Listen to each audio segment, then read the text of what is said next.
당신이 이 영상을 우연히 발견한 것이 아니라면 어쩌면 지금 이 순간 당신의 영혼은 어떤 깊은 진실에 이끌리고 있는 것일지도 모릅니다. 이 실험은 단순한 성격 테스트나 심심풀이, 심리게임이 아닙니다. 이것은 칼 융의 심층 심리학에 기반한 우리 내면 깊은 곳에서 올라오는 상징과의 만남이며 삶의 중요한 순간에 마주하게 되는 무의식의 메시지를 해석하기 위한 문입니다. 지금부터 당신에게 하나의 질문을 드릴 것입니다. 아주 직관적으로 머리가 아닌 마음으로 선택해 보세요. 고대의 6가지 무기 중 당신은 어떤 무기를 선택하시겠습니까? 검, 창, 활, 방패, 도끼 아니면 다른 무언가? 중요한 것은 왜가 아닙니다. 어떻게도 아닙니다. 상징은 이성적으로 분석하지 않습니다. 그것은 느껴집니다. 뭔가 설명할 수 없는데 마음속 깊은 곳에서 끌리는 그 느낌. 윤근 말했습니다. 우리는 상징을 선택하는 것이 아니라 상징이 우리를 선택한다. 이 말은 단순한 수사법이 아니라 무의식의 작동 원리이기도 합니다. 우리가 삶의 어떤 국면에 있을 때 우리의 무의식은 특정한 상징을 통해 스스로를 드러냅니다. 그것이 지금 당신에게 다가오고 있는 것입니다. 이 영상의 목적은 단순히 당신의 성격 유형을 분류하거나 당신이 어떤 전생을 살았는지 추측하기 위함이 아닙니다. 훨씬 더 깊고 더 현실적인 이야기입니다. 바로 지금 이 순간 당신 안에서 벌어지고 있는 내면의 갈등을 발견하고 그 갈등을 이해하며 치유의 방향으로 나아가기 위한 하나의 길을 제시하는 것입니다. 그리고 그 시작은 바로 이 직관적인 상징의 선택에서 비롯됩니다. 당신이 고른 무기는 단순한 이미지가 아닙니다. 그것은 당신의 내면 어딘가에 숨어있는 심리적 진실, 당신이 받아들이지 않았던 감정, 혹은 오랫동안 억눌러왔던 삶의 상처를 대변합니다. 검을 고른 사람은 스스로에게 너무나도 엄격할 수 있습니다. 창을 든 사람은 끊임없이 미래로 도망치고 있을지 모릅니다. 활을 든 자는 고통을 예술로 승화시키는 영혼이며 방패를 든 자는 세상의 시선에 자신을 잃어버린 채 살아왔을 수도 있습니다. 도끼는요?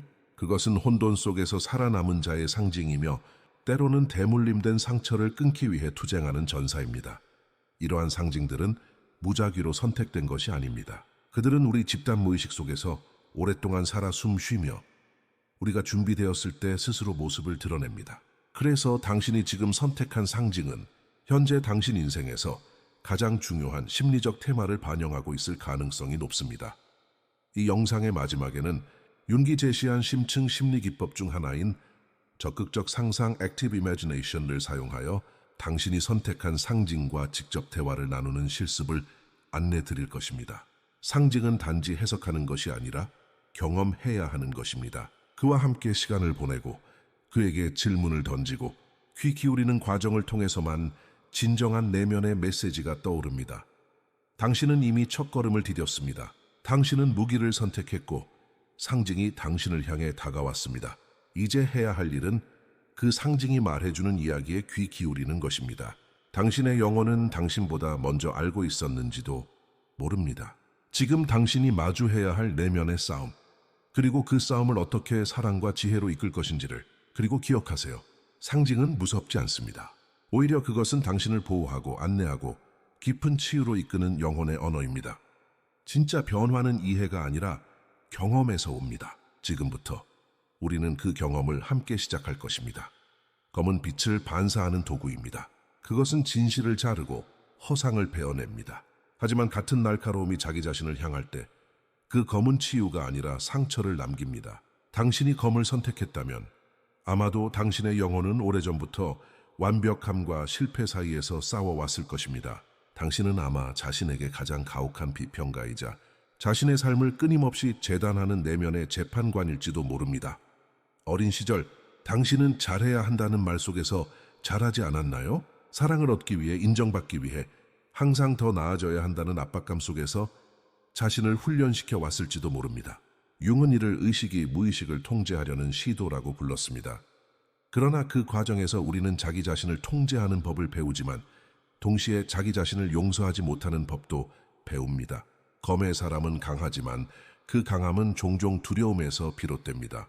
약함이 드러날까봐, 부족함이 보일까봐 자신을 채찍질합니다. 검은 명확함의 상징입니다. 그것은 거짓을 베고 진실을 드러내며 혼돈 속에서 방향을 제시합니다.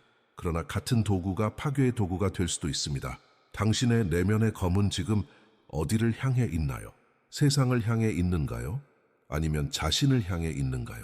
너무 오랫동안 자기 비판에 익숙해진 사람은 결국 내면에 피멍이 든 채 살아가게 됩니다. 그들의 마음속에서는 늘 재판이 열리고 판사는 자신이며 피고도 자신입니다. 하지만 검은 적이 아닙니다. 검은 단지 에너지입니다. 그 에너지를 어떻게 사용하느냐가 모든 것을 결정합니다. 스스로를 해부하듯 분석하고 비난하는 대신 그 날카로운 통찰을 분별력과 지혜로 전환할 수 있습니다. 심판이 아니라 식별. 이것이 검의 진정한 목적입니다. 스스로에게 이건 나에게 진실한가? 라고 물을 때 검은 당신의 손 안에서 도구가 됩니다. 그러나 왜 나는 이렇게밖에 못해? 라고 자책할 때 검은 당신을 베기 시작합니다. 당신은 삶 속에서 종종 완벽을 추구하며 피로해하지 않았나요? 모든 일을 잘해야 한다는 압박, 모든 관계에서 올바르게 행동해야 한다는 책임감, 실수조차 용납하지 못하는 내면의 긴장, 그것은 외부의 누군가가 아닌 당신 안의 심판자가 만들어낸 세상입니다. 그 목소리는 종종 부모의 목소리, 혹은 어린 시절의 상처에서 비롯된 내면의 에코입니다. 그러나 그것은 더 이상 당신이 아닙니다. 그것은 당신의 한 부분일 뿐입니다. 이제 그 목소리를 억누르거나 싸우려 하지 말고 3일 동안 관찰해 보세요. 하루에 몇 번씩 그 목소리가 떠오를 때 단지 알아차리세요. 지금 내 안에 심판자가 말하고 있구나. 판단하지 말고 변명하지도 말고 그저 바라보세요. 그렇게 관찰하는 순간 당신은 이미 그 목소리의 노예가 아니라 그 목소리를 인식하는 존재가 됩니다. 그리고 바로 거기서부터 해방이 시작됩니다. 검은 두려움과 동시에 빛의 상징입니다. 당신이 그 검을 부드럽게 다룰 때 그것은 자신과 세상을 이해하는 힘이 됩니다. 그러나 그 검을 휘두르며 자신을 단죄할 때 그날은 영혼의 상처로 바뀝니다. 진짜 지혜는 약점을 없애는 것이 아니라 그 약점을 이해하고 포용하는 힘에서 나옵니다. 그러니 기억하세요. 당신 안에 검은 부정되어야 할 것이 아닙니다. 그것은 당신의 진실을 지키기 위한 도구입니다. 다만 그 검을 사랑으로 쥐는 법을 배워야 합니다. 심판이 아닌 통찰로, 완벽함이 아닌 인간다움으로, 자기 비판이 아닌 자기 존중으로 나아가세요. 당신이 자신을 있는 그대로 바라보는 그 순간 검은 더 이상 상처의 상징이 아니라 명료함의 상징이 됩니다. 창은 앞으로 나아가는 힘의 상징입니다. 그러나 그것이 향하는 곳이 항상 미래라면 당신의 영혼은 지금 이 순간을 두려워하고 있는지도 모릅니다. 당신이 창을 선택했다면 아마도 당신은 늘 다음 단계, 다음 목표, 더 나은 나를 향해 달려온 사람일 것입니다. 언제나 조금 더 완벽해지고, 조금 더 안정되고, 조금 더 사랑받을 수 있는 그날을 기다리며 살아왔을지도 모릅니다. 그러나 그 기다림 속에서 당신은 얼마나 자주 지금을 잃어버렸나요? 윤근 말했습니다. 무의식은 시간의 개념을 모른다. 오직 현재만이 존재한다. 그런데 우리는 과거의 상처와 미래의 불안을 짊어진 채 현실을 떠나 허공을 향해 창을 던집니다. 창의 사람은 그 날카로운 끝으로 자신을 보호하려 하지만 동시에 그 창은 현재를 관통해버립니다. 늘 무언가를 이루어야만 마음이 편안해지는 사람, 그 마음의 중심에는 종종 과거의 결핍이 숨어 있습니다. 어린 시절 누군가에게 인정받지 못했던 기억, 실패를 두려워했던 순간들, 그 모든 감정이 앞으로 나아가야만 살아남을 수 있다는 신념으로 바뀌었을 것입니다. 하지만 끝없는 추진력은 결국 자신을 소모시킵니다. 목표를 달성하고 나면 잠시의 기쁨은 찾아오지만 곧 다시 불안이 밀려듭니다. 이제 다음은 무엇인가? 창의 순례자는 늘 이동하지만 정착하지 못합니다. 그에게 현재는 잠시 머무는 곳일 뿐 진정한 삶의 무대가 아닙니다. 그렇게 영혼은 과거와 미래 사이에서 길을 잃습니다. 창은 원래 하늘과 땅을 연결하는 상징이었습니다. 그것은 위로 향한 열망이자 아래로 뿌리내리는 힘의 통합을 의미했습니다. 그러나 우리가 균형을 잃을 때 창은 우리를 현실로부터 떼어놓습니다.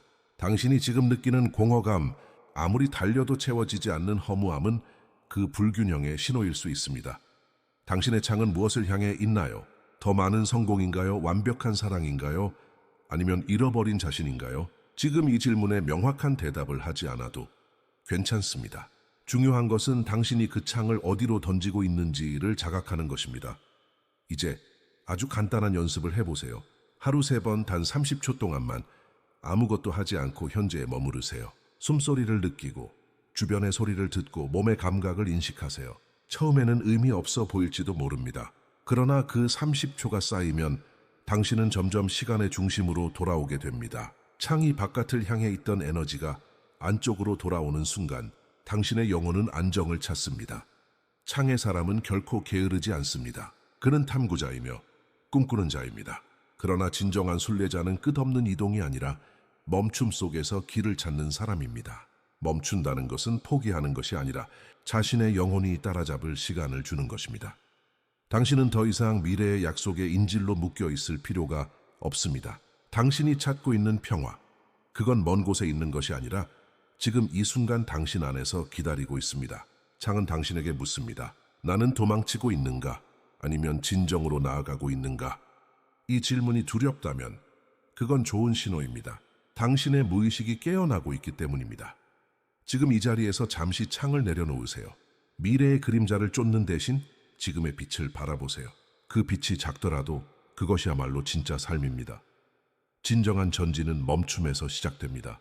당신이 그 사실을 깨닫는 순간 창은 더 이상 현실을 찌르는 무기가 아니라 당신의 길을 밝히는 지팡이로 변할 것입니다.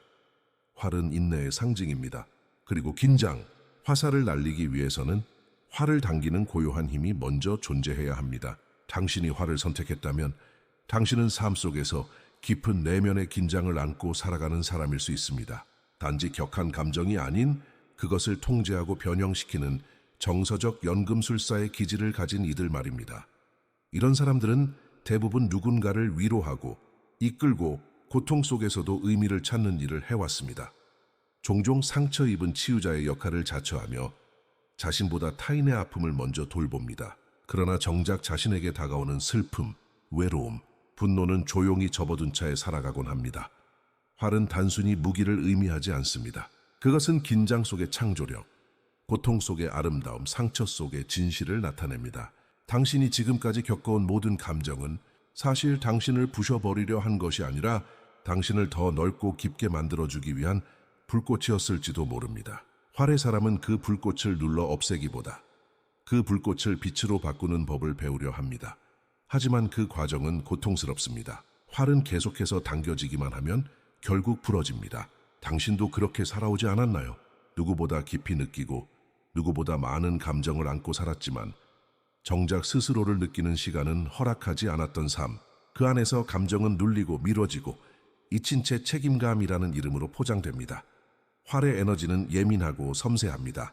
그리고 그 섬세함은 때때로 삶을 예리하게 느끼게 하고 너무 많은 것을 알아차리게 만듭니다. 그래서 활을 쥔 사람은 종종 지쳐 있습니다. 사랑하고 도우며 이해하면서도 내면 어딘가에서 고립감을 느낍니다. 마치 자신은 늘 뒷전으로 밀려나 있는 느낌. 당신에게 지금 필요한 것은 변화가 아닙니다. 느낌입니다. 활을 든 사람은 감정을 조용하려고 애씁니다. 그 고통이 곧 아름다움이 되기를, 그 혼란이 곧 통찰이 되기를. 그러나 지금 이 순간 당신에게 필요한 건 어떤 감정이든 있는 그대로 허용하는 용기입니다. 아무것도 하지 말고 그저 하나의 감정을 느껴보세요. 오늘 하루 중 단 몇 분이라도 좋습니다. 기쁨이든 슬픔이든 외로움이든 이유를 붙이지 않고 해석하지 않고 조용히 느껴보세요. 마치 어린아이가 비를 맞으며 하늘을 바라보듯이 감정은 억누를수록 왜곡되고 흐를수록 정화됩니다. 당신 안의 활은 그 흐름이 가능할 때 진정한 힘을 발휘합니다. 자신의 상처를 자랑하라는 말이 아닙니다.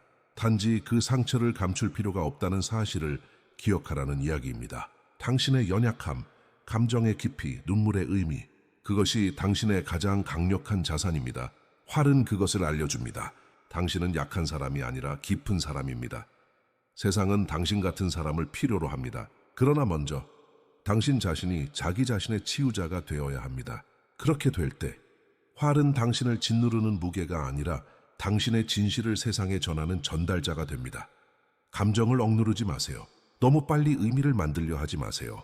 때로는 그냥 느끼는 것만으로 충분합니다. 활은 그 진실을 알고 있습니다. 당신 안에 있는 모든 감정은 언젠가 누군가에게 다 빛이 될 준비를 하고 있는 중입니다. 방패는 방어의 상징입니다. 보호하고 숨기고 거리를 두는 도구. 당신이 방패를 선택했다면 당신은 세상 속에서 적응이라는 이름으로 자신을 감춰온 사람일지도 모릅니다. 말하자면 내면의 진실보다 사회적으로 기대되는 나를 먼저 내세워야 했던 삶. 감정을 숨기고 본심을 눌러가며 괜찮은 사람, 이해심 많은 사람, 항상 괜찮은 사람으로 살아온 흔적. 방패는 그렇게 탄생합니다. 하지만 방패는 결코 거짓을 위해 만들어진 것이 아닙니다. 처음엔 그것도 생존이었습니다. 거절당하지 않기 위해, 버림받지 않기 위해, 불안한 환경 속에서 자신을 지키기 위한 무의식의 선택이었죠. 어린 시절, 감정을 솔직하게 드러냈다가 상처를 입은 적이 있지 않나요? 솔직했을 때 오히려 혼나거나 외면당했던 기억들, 그런 순간들이 쌓이며 당신은 조금씩 진짜 모습을 가려야 한다고 배웠을 수 있습니다. 그리고 그렇게 만들어진 사회적 자아는 어느새 당신의 얼굴이 되어버립니다. 사람들은 당신을 편안한 사람, 잘 맞춰주는 사람이라 말하지만 당신 스스로는 점점 고립감을 느낍니다. 아무도 당신의 진짜 모습을 모른다는 사실, 당신이 숨기고 있는 감정과 생각이 너무 많아졌다는 사실이 문득문득 공허함으로 다가오죠. 방패는 외부로부터의 공격을 막아줍니다. 하지만 동시에 당신의 진심이 세상과 연결되는 것을 가로막는 벽이 되기도 합니다. 당신의 감정은 언제부터 민폐가 되었나요? 당신의 바람은 언제부터 이기심으로 여겨졌나요? 그렇게 스스로를 숨기고 또 숨기며 당신은 세상의 거울 속에서만 자신을 보게 됩니다. 그리고 그 거울은 조각난 채 왜곡되어 있습니다. 그러나 그 균열은 단순한 결함이 아닙니다. 그것은 당신 영혼이 보내는 신호입니다. 이제는 보여줘도 괜찮다. 이제는 진짜로 살아도 괜찮다. 방패의 균열은 당신의 무너짐이 아니라 당신의 회복을 위한 통로입니다. 오늘 아주 작은 용기를 내어보세요. 누군가 믿을 수 있는 사람에게 단 한 가지의 진심을 털어놓아 보세요. 사실 나 요즘 너무 외로웠어. 나도 불안할 때가 많아. 나는 아직도 나 자신을 잘 모르겠어. 이런 말들이 당신을 약하게 보이게 할 것 같나요? 아니요. 오히려 그 순간 진짜 연결이 시작됩니다. 당신이 그렇게 살아온 데는 이유가 있습니다. 그 이유를 부정하지 마세요. 방패는 당신을 지켜줬습니다. 그러나 이제 그 방패가 너무 무겁게 느껴진다면 조금씩 내려놓을 때가 온 것입니다. 진짜 나를 드러낸다는 것은 두려운 일이지만 동시에 가장 해방되는 경험이기도 합니다. 세상은 완벽한 사람에게 감동받지 않습니다. 우리는 진실한 사람에게 끌립니다. 조금 서툴고 조금 흔들리지만 있는 그대로 존재하려는 사람. 당신의 균열은 그 진실을 보여주는 창입니다. 그리고 그 틈으로 진짜 빛이 들어옵니다. 방패는 이제 더 이상 숨는 장소가 아니라 당신이 선택적으로 드러나는 무대가 되어야 합니다. 자신을 방어하기 위해서가 아니라 자신을 표현하기 위해 사용하는 도구. 그렇게 될 때 방패는 깨진 거울이 아니라 진실을 비추는 창으로 바뀝니다. 기억하세요. 진짜 자신을 드러내는 것은 약함이 아니라 용기입니다. 그리고 그 용기를 낸 당신은 이미 더 이상 가면 속에 갇힌 사람이 아닙니다. 당신은 자유롭고 당신은 진실하며 그 진실이 세상과 당신을 연결하는 다리가 됩니다. 도끼는 가장 원초적인 무기입니다. 무언가를 쪼개고 나누고 끊어내는 힘. 당신이 도끼를 선택했다면 어쩌면 당신의 삶은 처음부터 평탄하지 않았을지도 모릅니다. 어딘가에서 무질서, 상처 혹은 설명되지 않는 무거움 속에서 자라났을 가능성이 큽니다. 토끼는 살아남은 자의 상징입니다.